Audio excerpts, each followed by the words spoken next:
Good morning, my friend. It is Throwback Thursday. Going to bring you an episode we did a while back called Paper Losses. It's a great talk about how not to panic when things seem like they're struggling. There's so much uncertainty right now in the financial world and the markets. There's hurricanes. But by the way, please be praying for our friends in South Florida. There's a lot going on with Hurricane Ian, and we're pulling for you and praying for you. And today we're going to go back to paper losses. I got surgery this morning. We're praying for you. Don't forget, drleewarren.substack.com is the newsletter, and you can leave us a voicemail at speakpipe.com/drleewarren if you have anything to say or add comments to the podcast. We love you. We're pulling for you and hope to see you on the prayer wall, wleewarren.com/prayer. Here's a Paper Losses Throwback Thursday episode. We'll be back with something new for you tomorrow. God bless you, friend. Have a great day. Good morning, my friend. I hope you're doing well. It's 4:30 in the morning.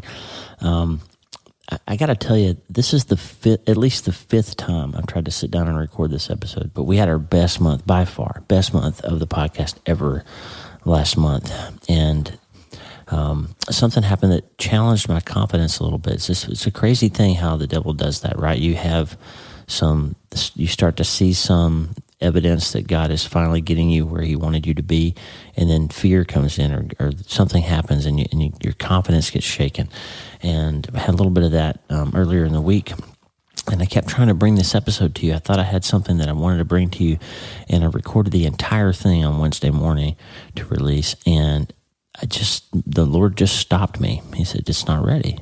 You don't have that message right yet. That's not what I want you to bring out.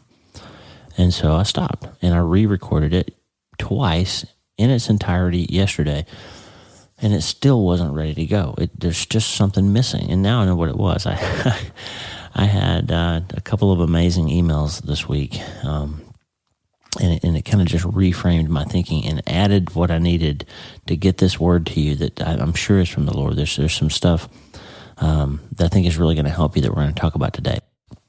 And also, on Tuesday, I received an email in the morning that was pretty challenging for me. I think I'm gonna do an episode about it at some point, but pretty challenging. A gentleman wrote and kind of had some hard things to say about his opinion of some of the things that I'm doing spiritually and some of the things that I talked about in my book that he doctrinally disagreed with, and it was just kind of challenging. We have some people in the body of Christ that when we talk about the Lord's army, they think that means we're supposed to shoot each other instead of fighting the enemy. Anyway, so that was kind of challenging, and it always kind of takes you back when somebody says something really super negative to you. But later that same day, I received another email. This is just such a God thing. Later that same day, Lisa and I received an email from a beautiful young lady. She's 23. Her name is Esther. She lives in Canada. And Esther has shared her story with us before. It's an amazing story that hopefully someday I can share with you if I get her permission. But Esther has found the Lord again. She grew up knowing him, then kind of had a few really rough years, and now she's found him again. And she gave us some credit for the podcast and the books that have helped her and helped her kind of find some hope again, and said some really nice things. But then she shared a video link, and she said, I don't know why I feel like I need to share this with y'all, but I want you to see it. And it was her church service last weekend in Canada, in which she was baptized. And so she sent this amazing little video. They took her testimony, she gave her public testimony, and then she was baptized. And now she's a fully invested member of the body of Christ. And I hope that you'll take a second today, wherever you are, to pray for your new sister in Christ, Esther. She got a lot of good people around her there where she lives in Canada. But as you know, if you know the Lord, and if you've ever tried to really make major changes in your life, like we're doing in Mind Change March, there will be challenges for her. So I'm just asking you to rise up and join in the spiritual warfare for Esther, that she might be blessed and have an amazing and long, successful walk with the Lord, and that she'll do great things in his kingdom and in her life. And before we get started with today's episode, the thing that was holding me back, I think, has been lifted, number one, by Lisa praying for me and helping me reframe my thinking as we get into Mind Change March, and I've had a little bit of trouble getting started. But I also I subscribe to an email from John Swanson every day. I've told you about him before, but John Swanson is hospital chaplain and pastor, Dr. John Swanson. He's got a PhD. He's been on the podcast a couple of times before, and he's in Indiana. And he writes a little blog called 300 Words a Day, and the website is 300 Words a Day. It's the number 300 wordsaday.com. All smashed together, 300wordsaday.com. That's one of the things that I try to read every day, because he's always got a little word that's just really helpful. I'm going to take a drink of coffee. Hang on. It's my black silk helping me get my voice under control this morning. John wrote yesterday a little blog that he does, like I said, every day. And that one the thing that was holding me back, getting my brain right to record what we're going to talk about today, I just had felt a little sense of illegitimacy, like I had this message, but I didn't feel like, I didn't believe in it. I didn't believe that it was my voice to bring it to you somehow. I don't know why I was thinking that way. But I think that's, like I said, I think that's spiritual warfare. And John came right at the right moment with this email, and I didn't read it until last night. And then I get up this morning, and I'm ready to go. And here's the email. John said, Peter used the example of Jesus, who did great work, including healing people, proclaiming spiritual freedom, and offering hope. He was attacked for this and eventually killed. The attack came because he claimed that his authority was from God, that his identity was God. He followed his path of good work, and that led to his death, Peter says, for us. He did it for us.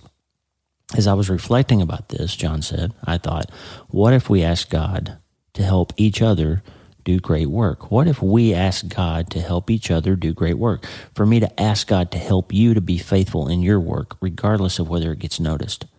To be astonishingly creative, to be able to respond with graciousness when people are foolish, to find connections between people and ideas and problems and solutions that no one has been able to think of before, to be accurate about the numbers in our accounting sheets when we're tired, to be kind even when we're changing the 14th bedpan of the day. I mean, God knows stuff, and if we ask for insight, He can give it. If we ask for wisdom, He can give it. If we ask for patience or delight or perseverance, He can build it in us. So that's what I'm asking on your behalf. I just thought you all should know that. John came with that amazing message where he flipped the script. Instead of praying for God to bless him and his work, he's praying that God will bless me and my work and you and your work, to be astonishingly creative, to be able to handle it when people criticize you. And when you put your life out there and people say hard things that hit you right in the heart and get to some of those old places where the church may have hurt you in the past, you need to be able to bounce back from that. And all of a sudden you realize that somebody's praying for you out there to clear that stuff up, that God would just make a way for you. That's what we need to be doing for each other, friend. And I'm going to tell you right now, you've got that in me and Lisa. We are praying for you. And that's why we created the prayer wall at the website, wlee1md.com/prayer. There's an amazing little community, over 100 people now back and forth every day praying for each other, sharing their prayer requests and answering, letting us know when prayers have been answered, and clicking the button that says, I prayed for this, and somebody gets an email and tells you that, hey, somebody prayed for you just now for this thing that you posted.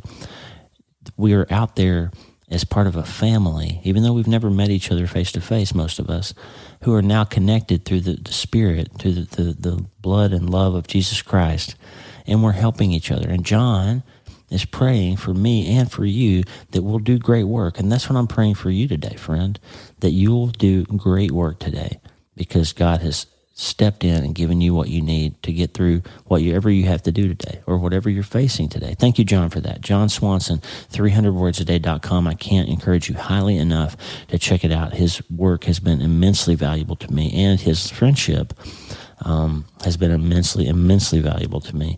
And he's the Pastor John in my book. I've seen the interview. I named him John because to make a little bit of honor towards John Swanson and how useful and helpful he's been to me in my life. So check it out, 300wordsaday.com. Hey, listen, there's a lot going on in the world right now. A lot of people are nervous. The markets are up and down. People are losing money in their stock, in their investments right now. People are scared a little bit about where the country's going. The economy's not doing what it has been doing for the last 4 years, and people are nervous. There's a lot happening. And so I want to bring you a thought today about an investing term that's called paper losses. Paper losses. Paper losses are where something on paper looks like it's less valuable than it was the day before. And in your brain, if you don't understand that a paper loss is not really a loss until you sell it at a lower price than where you bought it, then that can get in your brain. It can create panic, and it can cause you to make bad decisions with your investments, and you can make a real disaster out of something that was just on paper. And I'm going to talk about that. And this episode is not about money, but it's one of those times when we have to talk about one thing to get to the heart of something else. And so we're going to do that today. We're going to talk about how not to make a real disaster out of the paper losses in your life. And as always, Tommy Walker is going to help us start today. Hey, are you ready to change your life? If the answer is yes, there's only one rule. You have to change your mind first. And my friend, there's a place where the neuroscience of how your mind works smashes together with faith, and everything starts to make sense. That place is called self-brain surgery. You can learn it, and it will help you become healthier, feel better, and be happier. And the good news is, you can start today. Thanks, Lisa. Hey, so glad to have you listening today. I'm Dr. Lee Warren, and I live in Nebraska in the United States of America with my incredible wife, Lisa, my father-in-law, Tata, and the super pups, Harvey and Lewis. I'm a neurosurgeon and an author, and I'm here to help you harness neuroscience, the power of your brain, faith, the power of your spirit, and good old common sense to help you lead a healthier, better, happier life. Listen, friend, you can't change your life until you change your mind, and I'm here to help you learn the art of self-brain surgery to get it done. If you like the show, please subscribe so you never miss an episode, and tell your friends about it. If you tell 2 or 3 friends this podcast was helpful to you, imagine how much good we can all do around the world together. I'm Dr. Lee Warren, and I'm here to help you change your mind so you can change your life. Let's get after it. Hey, you remember James Clear's quote that I showed you last time? He said, Rome wasn't built in a day, but they were laying bricks every hour. Now, we're getting into this 93-mile march, and I told you the day we started that my cousin Will and I had agreed we're going to do a 5K, 3.12 miles every day during March. Well, I hit a screeching halt to that. I did my 5K on Monday. I did my 5K on Tuesday. Wednesday, I got interrupted. I only got 1.5 miles. So I thought, well, no problem. I'll knock out 4.5 on Thursday. Well, guess what? Some guys came to town. I forgot we had meetings, and my old friend Rob Brooks from Alabama came to show us some new products, and Rob was in town. We had lunch. We met with these other folks, and by the end of the day, we just didn't get it done. So now I have a 4.5 mile deficit to make up because I have committed to Will that we're going to get this 93-mile march done. So now I got to ask you for prayers about that. I got a little bit of work to do to catch up, right? So I don't know where you are on Mind Change March, but I'm certain that some things have been challenging for you.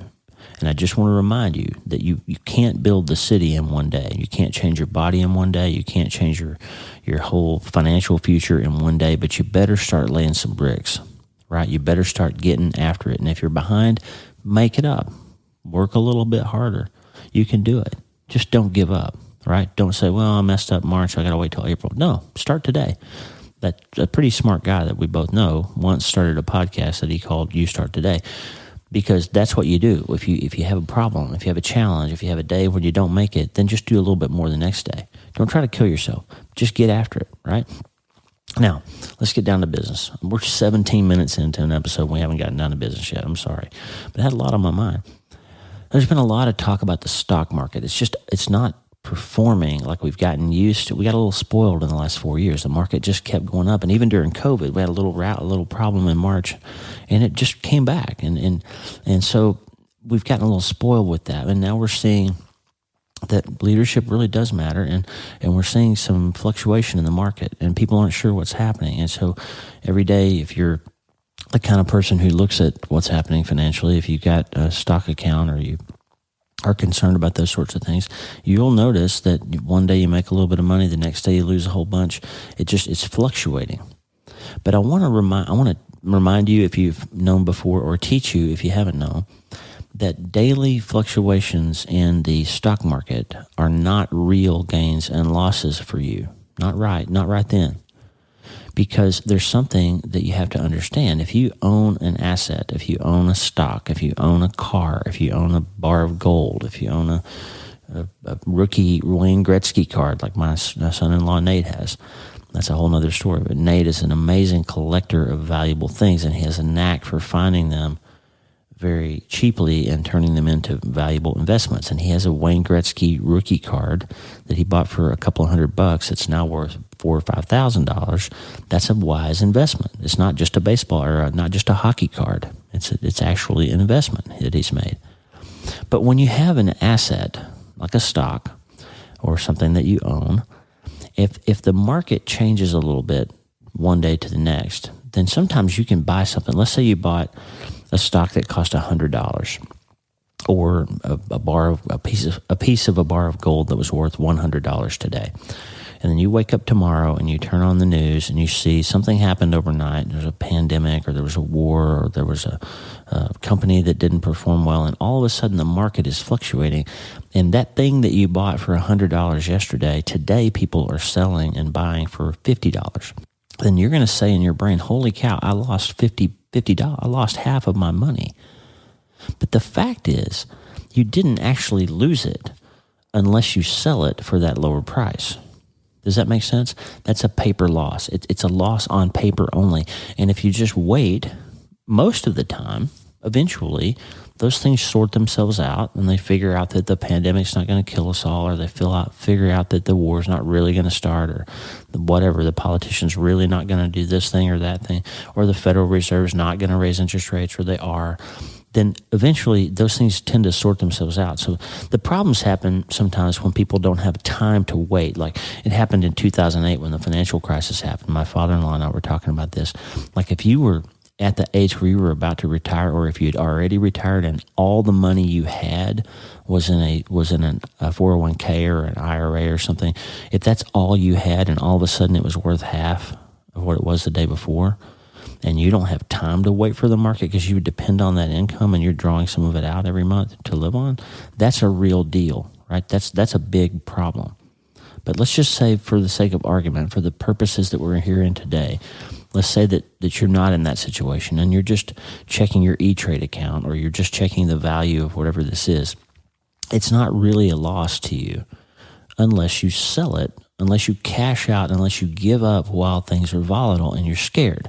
And so to talk about that a little bit, to talk about this idea of paper losses, I want to tell you a story about two friends of mine. One is my brother-in-law, real life, Ronnie Gombert, brilliant guy. And I'm going to call him Rested Ronnie, and I'll tell you why in a minute. And the other person, I'm not going to tell you who they really are because I don't want to hurt their feelings, because they're an amazing person, but I'm going to talk about an aspect of their character that's going to help you understand this paper loss issue. So I'm not going to identify them by gender or real name, but I'm just going to use a male pronoun, and we're going to call this person, my other friend, who I dearly love, we're going to call him Sweaty Sam, okay? Sweaty Sam. So we're going to talk about Rested Ronnie and Sweaty Sam. Now, this episode is not about money. You know, sometimes when you're talking and somebody will say, hey, not to interrupt you, but, and then they go on to interrupt you. You know what I mean? They say not to interrupt, not to change the subject, but, and then they go on to do the thing they said that they were not doing. This is sort of what we're doing today. We're not talking about money, but we're going to talk about money because I need to get you on the same page with me to make the point that we're going to try to make today, okay? It's a story about money to make a point that we're going to make about life that I think is going to help you do some self-brain surgery. And it might even give you some bonus financial brain surgery along the way, depending on how you're wired financially. But before I tell you the story of Rested Ronnie and Sweaty Sam, I'm going to give you some background. There's an online website that's pretty useful if you're interested in financial things. The Motley Fool is an investing website, fool.com, Fool.com. And I've been reading them for years. I did not think about money growing up. My parents were wise, they were savvy. My dad made a good living and did a good job and all of that. But I just had this aversion to talking about money. I didn't like it. I didn't think about it. And I had a notion that income meant wealth. I didn't understand that how much money you make is not the same thing as how much money you have. And I always in my brain, I was going to be a doctor. I knew I was going to make a good living. And I just never cared about it, never worried about it. And that created some problems for me in my life. And someday we'll talk about some of those things probably. But I had to learn as I got older about investing and about budgeting and about finance and all those things. And it's been a lot of fun to learn these things in my adult life. And so I years ago started reading and learning and studying and trying to get better at managing money because I want to leave behind something for my grandkids that empowers them and breaks some generational issues and helps people in the future. And to be a good steward of what God has given us. Lisa and I are committed to being good financial stewards. So we read The Motley Fool as one of the sites that we look at. And there's a good article about the psychology of investing. And I want to read this to you. There's a guy named Morgan Housel that wrote a great book called The Psychology of Money. I can recommend it. But he wrote a little article on The Motley Fool, and let me just read it to you. When good skills are mixed with bad behavior, it's the behavior that dominates. And let me tell you, investing is the same. Intelligence is a hard analytical skill. Behavior is a softer, mushier kind of advantage. We tend to focus more on skill than on behavior because it's easier to measure and seems more rigorous. But behavior, I think you'll see, is the side of the equation that matters most. It's not that behavior is more important than intelligence. Intelligence is wonderful, but even a little poor behavior can neutralize a lot of intelligence. I'm going to read that again. Even a little poor behavior can neutralize a lot of intelligence. You can be the best stock picker in the world, but if you panicked and sold in March of 2020 or in 2008 when it felt like the economy was falling apart, none of your stock intelligence mattered because you lost your money. Understanding the technical mechanics of how investing works, what technology is promising, and how the economy functions are important parts of becoming a great investor. But none of those things matter until you can master a handful of key behavioral mindsets. Here they are. Here are the 3 key behavioral mindsets that Morgan Housel wants us to master. Number 1, accept and endure volatility while remaining optimistic about the long run. Number 2, keep your expectations in check and live below your means. Number 3, prepare for surprise. Let me read them again. Accept and endure volatility while remaining optimistic about the long run. Keep your expectations in check and live below your means, and prepare for surprise. Now, that sounds an awful lot like the 5 true things that I told you about in the last episode. Remember, I told you my friend Clay that we met in Florida shared with me a book by David Richo called 5 True Things, A Little Guide to Embrace Life's Big Challenges. Now, in the context of what I just told you from Morgan Housel, accept and endure volatility while remaining optimistic about the long run. Keep your expectations in check and live below your means and prepare for surprise. He's talking about money. Remember what David Richo said about life. Everything changes and ends. Things don't always go according to plan. Life is not always fair. Pain is a part of life, and people are not loving and loyal all the time. Don't they sound awfully familiar? If you change your approach to your struggles, David Richo said, you can find deep happiness. And Morgan Housel said, if you embrace these things, if you prepare for surprise, then you can actually be successful as an investor. So I want you to start seeing the psychology of investing and the psychology of handling hard things in a similar vein. You'll become a better investor if you do. You'll also become more resilient and better at life. This is the home run sentence when David Richo said, by changing our approach to our struggles, we can find deep happiness. That's the home run sentence. I could pretty much stop right there. Change your approach, change your mind, you will change your life. That's where the self-brain surgery comes into place, right? Let me read you Morgan Housel's sentence, the paragraph that came next. He said this: amid a backdrop of long-term progress is a never-ending chain of bad news, recessions, bear markets, financial crises, pandemics, wars, disasters, job losses, and business failures. They are normal. They happen. They keep happening. There's nothing you can do about it. If you're prepared, you'll be fine. Now, friend, this is exactly why I'm writing Infinitely Happier, and it's because of the quantum physics of Jesus' dual promises. Now, let me back up. Early in the Dr. Lee Warren podcast, episode 4 or 5, back in the early days, I did an article, I did a story about quantum physics. Now, you don't have to be a math major to understand this, but when you look at the normal world, there's some principles and laws that you understand. If I'm looking at my pair of shoes on my desk that are reminding me that I need to get on the Peloton in a few minutes, I'm looking at those shoes, and they are in one place. I know exactly where they are.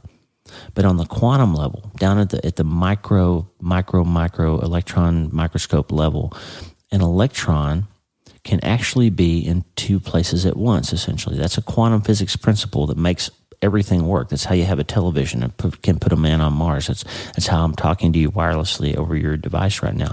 Quantum physics is how the universe runs at the very, very tiny levels, and it's different than the observable universe. The rules are different down there. The math is different, and that's why it takes really, really smart people to figure that stuff out, and aren't we glad that they did?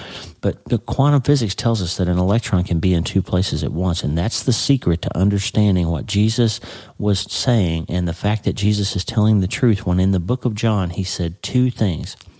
In this world you will have trouble, and I have come that you might have life and have it abundantly. So I just want to help you understand that's a quantum concept, that you can have you will have a hard life. As Housel said, there's going to be bear markets and recessions and financial crises and pandemics and wars. And David Richo is saying there's going to be cancer, there's going to be divorce, there's going to be bankruptcy.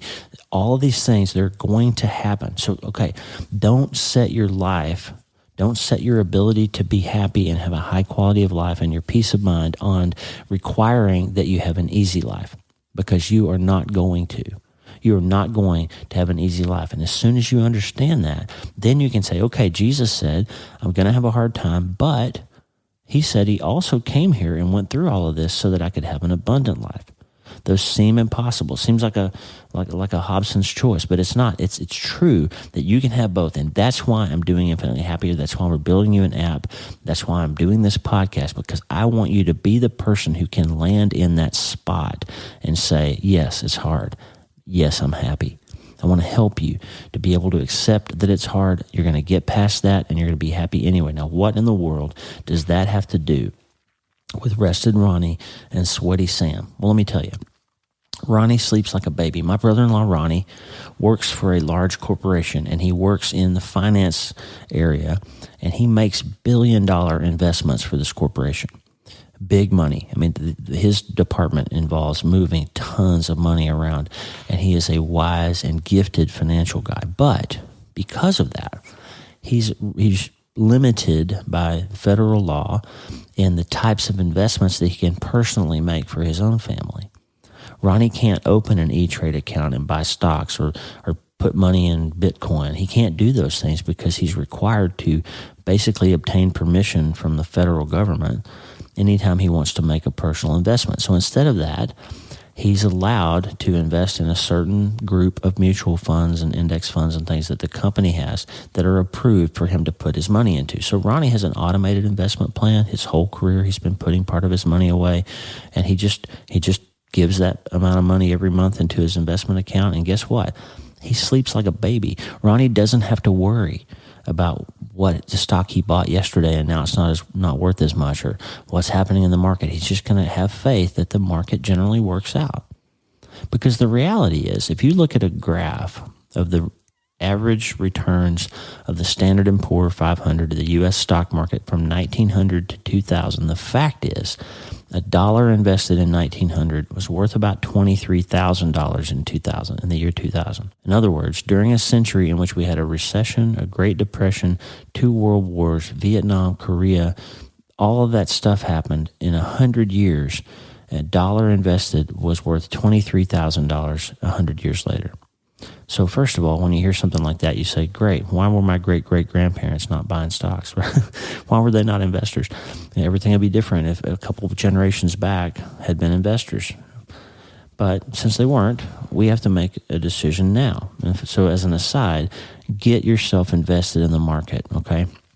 If you want to have a successful future for you and your kids and your grandkids, then get yourself in the market. Now, not everybody should be buying stocks or buying bonds or doing that stuff individually, but you need to be putting money in your company's 401k. If you have one, take advantage of it. If you don't, you need a financial advisor. You need a Betterment account. You need some way to be getting some money out of your checking account and stop buying junk with it and start investing for the future with it. It will grow over time and it will take care of you and your family down the road. That's a biblical principle of multiplying what God has given you. And if you want to have peace of mind and future success and break the chain of poverty and debt in your life, you need to be investing in the market.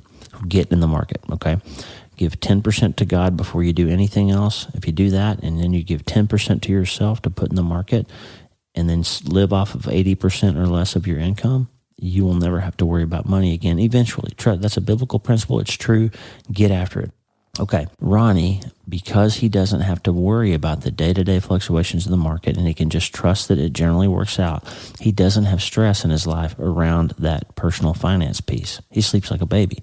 But Sweaty Sam is the polar opposite.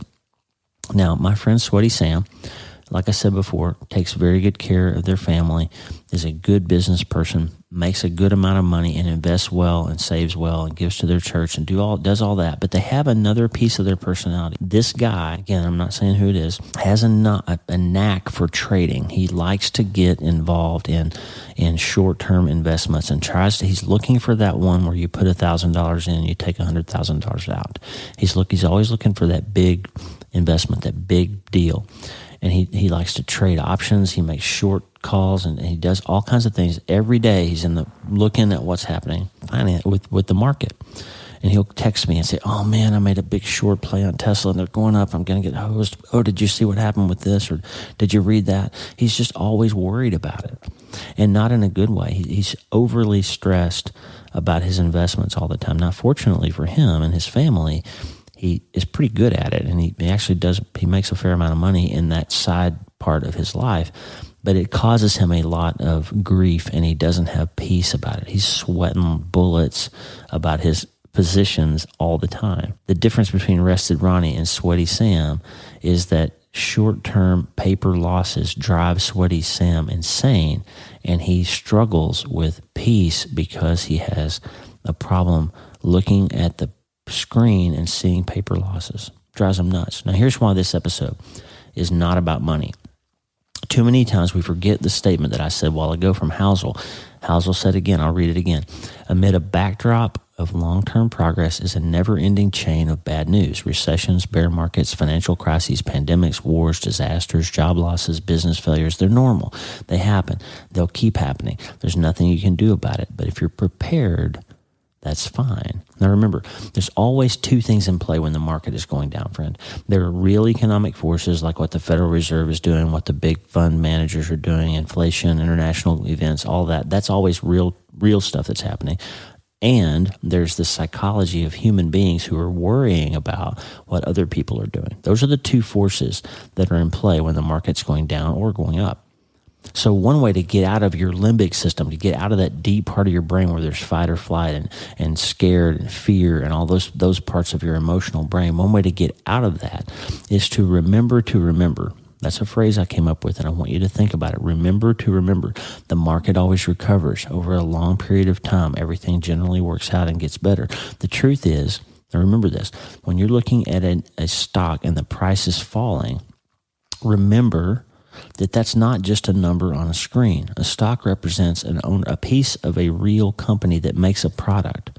For example, Apple.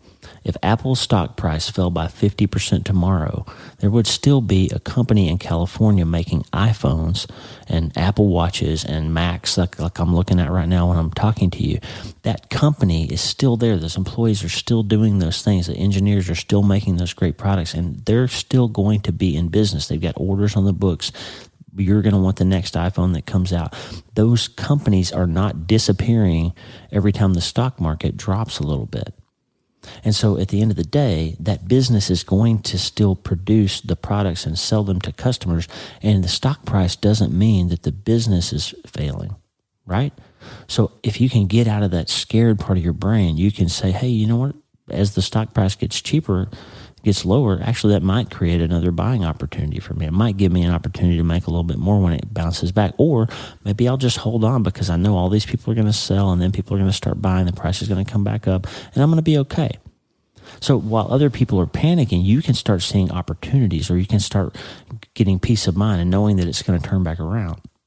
If you hold when everybody's selling and just relax, because you know it's going to be okay eventually. Let your frontal lobe take over and remind you the truth. Remember to remember that there's a fundamental business out there that is solid. Let your frontal lobe take over. Just keep that limbic, that emotional brain in check, and don't let the fear of the paper loss make you make a bad decision and sell it while it's falling and turn into a real disaster because 2 days later it's back up. That's what happened in 2020. Lots of people sold. They got scared because of the pandemic. They sold everything as it started falling. And then other investors started buying. And people made a ton of money in 2020 because they bought when everybody else panicked. They stopped operating out of fear. They learned how to see paper losses for what they are. They're only on paper unless you sell them and turn them into real losses.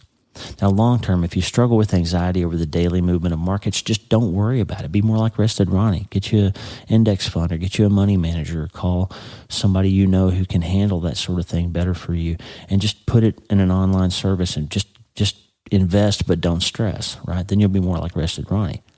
Here's the reality. When the economy is fluctuant, we know there are experts out there working on it. We got smart people doing all they can to make it right, to improve things. And generally over time, it keeps getting better. And in real life, here's something you can know. You can have great confidence that you have the wisest, kindest, smartest, and most successful person in the history of the universe, Jesus, the Holy Spirit, right there in your corner, ready to come through and make everything right for you all the time.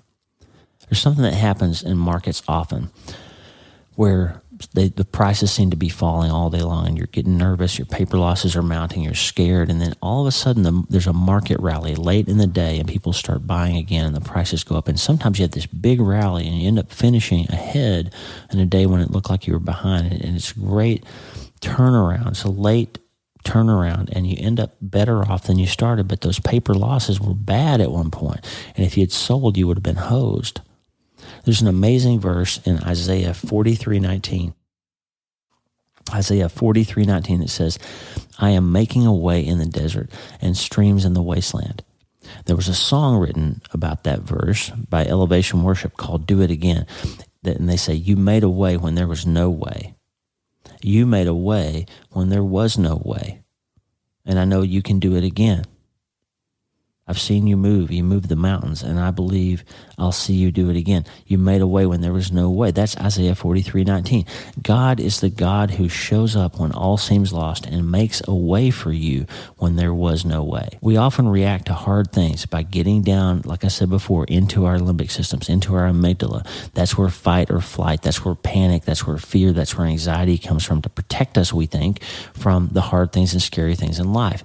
We forget that we have these giant frontal lobes that God gave us that can override those fear responses, and we can think our way through things. We can slip into fight or flight, and that sometimes makes us lash out, cover up the pain with alcohol, forget to remember, as I said before, and we forget that God will make a way when there is no way.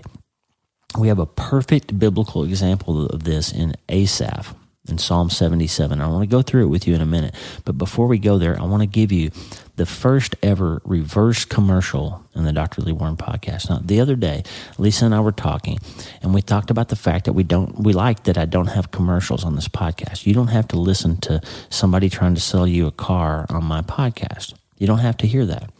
But at the same time, there are some organizations that we believe in, that we donate our money to, that we love their mission and we love what they're doing for the kingdom, for helping the Lord spread his message far and wide. And we've thought, it would be really cool if we did kind of a reverse commercial. If we gave some of these organizations that we donate to an opportunity to have some space on our podcast so you could hear about some other good works, and maybe you might want to get involved. Maybe you want to learn from them or take something from them that will help you in your walk. So this is kind of a reverse commercial. And the first one I want to tell you about is John and Lisa Bevere's organization, Messenger International, and their new app called Messenger X.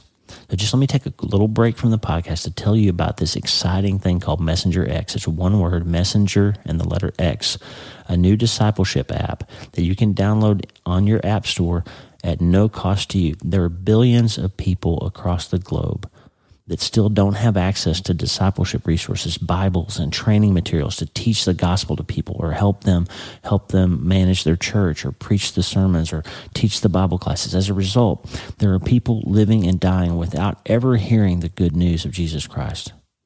Messenger X is going to change that. The platform has courses, sermons, books, audiobooks, podcasts, short films, all kinds of things to help you grow in your faith and grow closer to God. And the best part is they're not just available in English.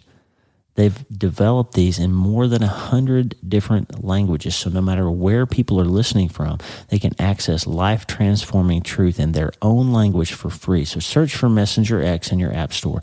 One word, Messenger X. That's one word, no spaces. Messenger X in the Apple or Google Play Store. Download the app.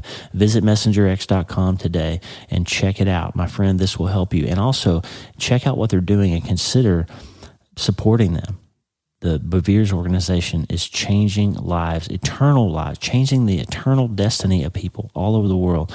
Messenger X, check it out, and I'll put a link to it in the show notes as well. Okay, not so bad for a commercial, right? A commercial that helps you, and you don't have to buy anything. Now, back to old Asaph in Psalm 77. And by the way, I'm giving you a long episode because I've got several listeners, thousands of listeners who listen to this podcast while they do extended workouts and all that. So we're going to have every week short episode, outpatient surgery, really quick things, and then some moderate half-hour episodes. But we're going to once in a while give you something long. This is going to be an hour or so. So old Asaph in Psalm 77, I want you to be watching for two things in this passage. I call it the double whammy of fear, the oh no and the woe. The oh no and the woe. Watch for this. I cried out to God for help. I cried out to God to hear me. When I was in distress, I sought the Lord. At night, I stretched out untiring hands, and I would not be comforted. I remembered you, God, and I groaned. I meditated, and my spirit grew faint. You kept my eyes from closing. I was too troubled to speak. I thought about the former days, the years of long ago. I remembered my songs in the night. My heart meditated, and my spirit asked, will the Lord reject me forever? Will he never show his favor again? Has his unfailing love vanished forever? Has his promise failed for all time? Has God forgotten to be merciful? Has he in anger withheld his compassion? Now notice what's happening here. Asaph is counting up his paper losses. Like he thinks everything's bad. Woe is me. Oh no, God's left us. He's all gone. There's a double whammy here. Oh no and woe is me. That's what starts happening when you're looking at your paper losses. Asaph is saying, God forgot us. He's left us. He's rejected us. He's never coming back. His unfailing love has vanished. Thanks a lot, God. Where'd you go? Woe is me, right? But then fortunately, Asaph snaps out of it. He doesn't panic sell, give up on God, kill himself, drink himself into oblivion. He doesn't get on the internet and look at porn. He doesn't divorce his wife and run away and go off into oblivion. He doesn't panic sell. He snaps out of it, and he remembers to remember who God really is. And here's how he does it. He looks back. Verse 10, then I thought, wait, to this I will appeal. The years when the Most High stretched out his right hand, I will remember the deeds of the Lord. I will remember your miracles of long ago. I will consider all your works. I will meditate on all your mighty deeds. Your ways, God, are holy. What God is as great as our God? You are the God who performs miracles. You are the God who displays your power.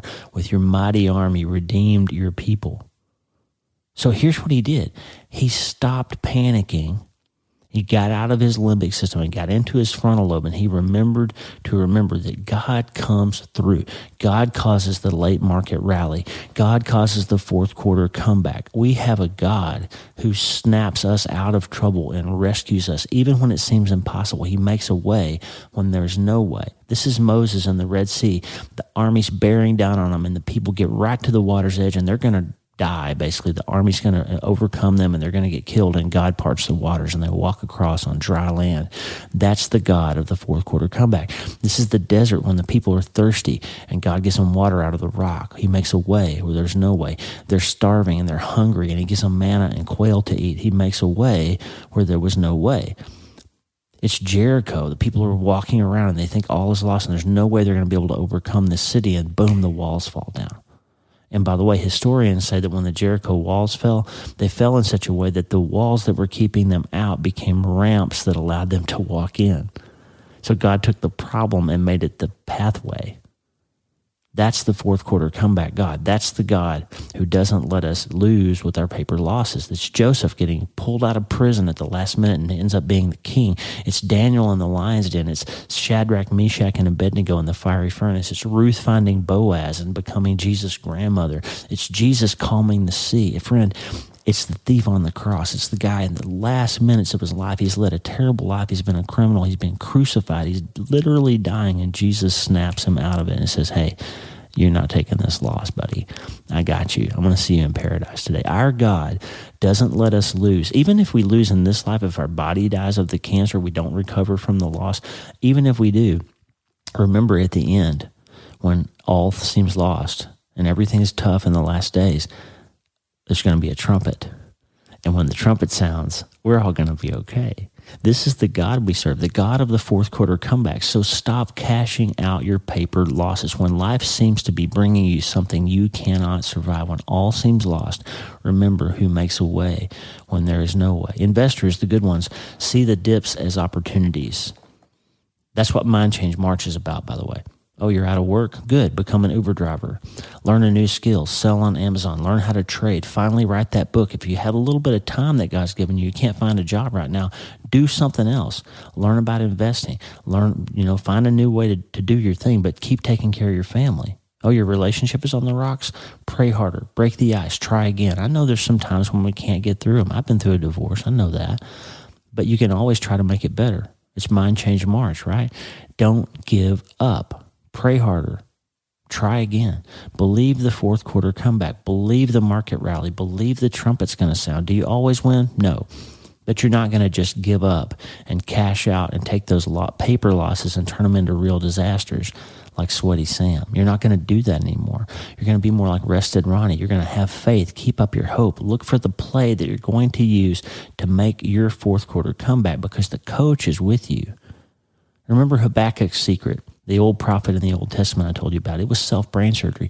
He stopped stewing in the bad neurochemistry cancers of if only this had happened or when this would happen, and he swapped all that out for the very powerful though and yet. Though there's no food, yet I'm going to have hope. Though there's no sheep, yet I'm going to believe. Though this is happening, yet I'm going to be okay because you are still with me. Asaph swapped oh no and woe for remembering to remember who God really is. And you can do that to your paper losses. And if you do, you'll watch those red numbers turn black. You'll be sleeping like Rested Ronnie before you know it, because you changed your mind. And no more turning paper losses into real disasters, friend. It's Mind Change March. It's time to go. Panic selling is a fear response, and planning your comeback is a frontal lobe superpower. You have a God who makes a way when there is no way. He's good. He's for you, and he always will be. So let's get in our frontal lobes. Let's get out of our limbic system and get in our frontal lobes. Remember who he is. Stop cashing out paper losses and making them real disasters, and we're going to win. Are you ready, friend? Are you ready to become healthier, feel better, and be happier? Are you ready to change your mind? There's only one thing left to do. You have to start today. Hey, thanks for listening. Please subscribe to the show so you automatically get every episode. And if you like the show, you'll love my weekly letter. Check out my writing at drleewarren.substack.com, drleewarren.substack.com. Get the free newsletter every week for my best prescriptions for becoming healthier, feeling better, and being happier through the power of faith and neuroscience smashing together via self-brain surgery. drleewarren.substack.com. And if you need prayer, go to the prayer wall at wleewarrenmd.com/prayer. The theme music for the show is Make Us One by Tommy Walker, graciously provided for free by the great folks over at TommyWalkerMinistries.org. Check it out and consider supporting them. TommyWalkerMinistries.org. Remember, you can't change your life until you change your mind. And the good news is you can start today. I'm Dr. Lee Warren. I'll talk to you soon. God bless you, friend. Have a great day.